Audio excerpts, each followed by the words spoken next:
Title: AITA for kicking my mother out of my recently inherited house after she called me disgusting. For a little background, I inherited a small house from my late aunt last month after she passed away.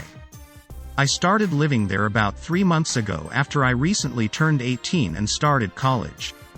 My mother thought it was a good idea to live with me to take care of me since I just broke up with my girlfriend and I'm still studying.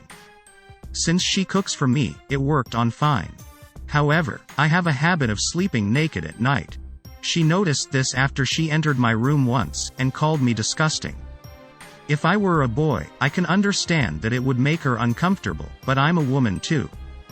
I just shrugged off the comment, but she made it a habit of calling my body gross and that no man will ever want an exhibitionist, which is funny since I'm a lesbian. She enters my room just to tell me I'm disgusting. She even makes gagging sounds.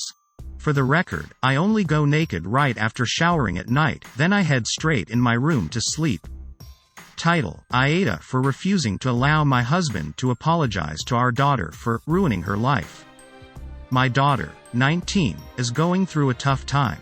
On top of the obvious difficulties of the pandemic, she has been struggling with depression. Her classes are all online, so she lives with us. My husband and I are both working from home, so we are very involved with her day to day. We do our best to engage her, family walks, game night, cooking together, but she is still feeling pretty down. She sees a therapist online, but I am not privy to how that is going. In the last couple days she has been displaying a lot of resentment over her childhood. I'm specifically talking about ages 12 to 14. During those years, her father, my husband, was diagnosed with prostate cancer and was going through aggressive chemo. He has recovered enough to live a normal life. I won't lie, those were very tough years for our family. My daughter is an only child and was used to our full attention and engagement. It was a hard transition for her to have her father not be able to care for her like he used to, and myself having to split my time between her and my husband. We had a lot of support from our family and we were able to maintain her lifestyle with their help. She didn't have to quit any teams, she never missed school. I do acknowledge that emotionally there was damage, so we did family therapy for years. Yesterday she was in a bad mood. During dinner I asked her what was going on and she went into this explosive rant about how many issues she developed due to us. Apparently we are responsible for her grades slipping, her relationships failing, her weight gain, etc. She tied it all back to her missing crucial development during the years where her father had cancer.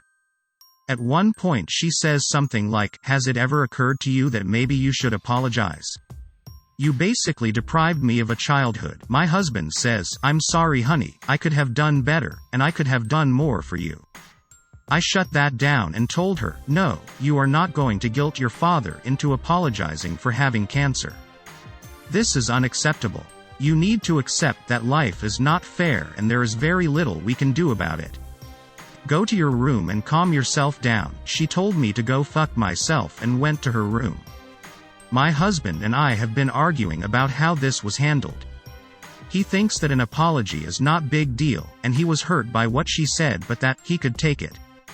I think that she is looking for someone to blame for her current unhappiness and that we, as her parents, are easy targets.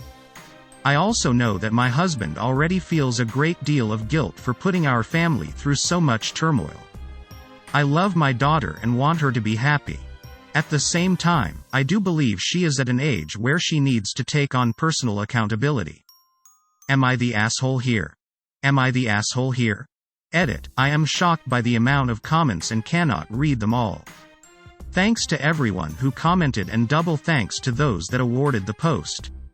I do want to say that, while the concern for my daughter's mental health is encouraging, there is a rather harsh dismissal of my husband's mental health here. As a society I think men are expected too much to just suck it up and take it on the chin. My husband struggles still with his health, the possibility of cancer returning, and his own depression. I value my daughter's mental health, don't get me wrong, but I don't value it above my husband's.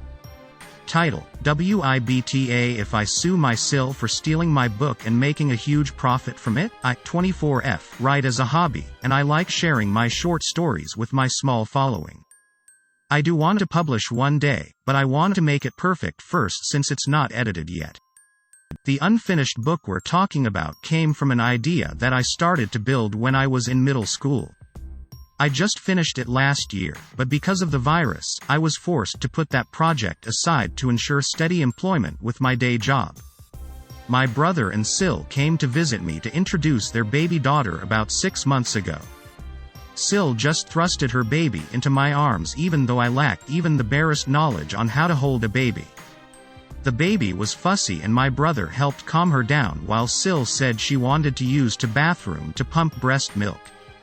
They left later and I didn't think anything of it until recently that I was told Sil had published a book, and it had been a while since she published.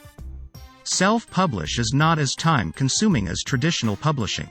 I don't doubt my Sil's intelligence because she is a smart woman, but I've always heard how she dislikes books cause they're boring and drags on. I wanted to show my support and brought a copy only to realize it's way too similar to mine. I compared it to my copy of unpublished work. It's obvious it's been edited and proofread for fluidity and clarity. I was angry and I admit I overreacted by confronting her over the phone. She said my screaming was upsetting her and hung up on me. It was a back and forth battle with phone numbers to get to the truth.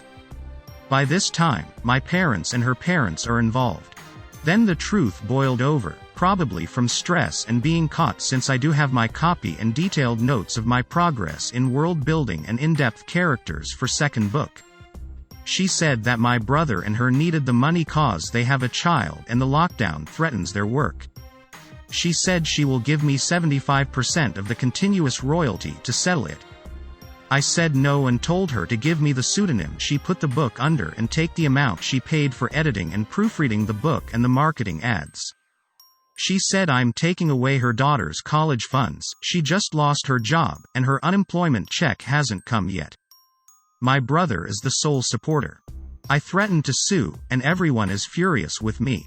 I believe I will proceed with the lawsuit. Sorry for the grammar, I'm writing with anger. Edit: Sil was and still is a mommy blogger. She started a blog when she found out about her pregnancy, so it was a weekly update journey, and the blog turned into a full-on mommy blog now. She has a decent following and she makes money from the ads, but I don't think it's full-time work or salary.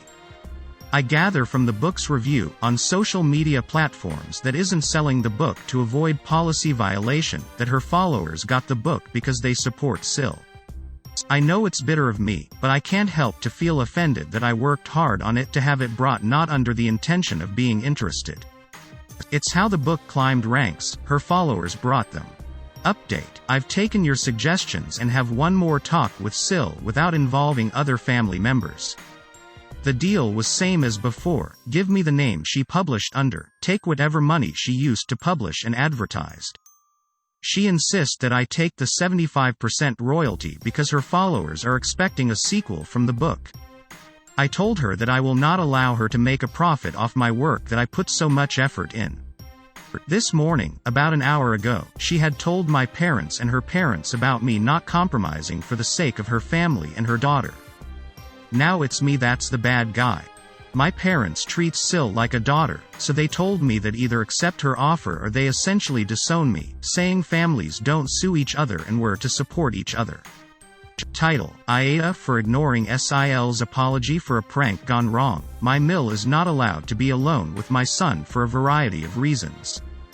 She is very unstable and manipulative. Sil, not daughter, also married in, does not have the same experience at all and adores Mill. I know Sil thinks I am being overdramatic, but she had never undermined me before.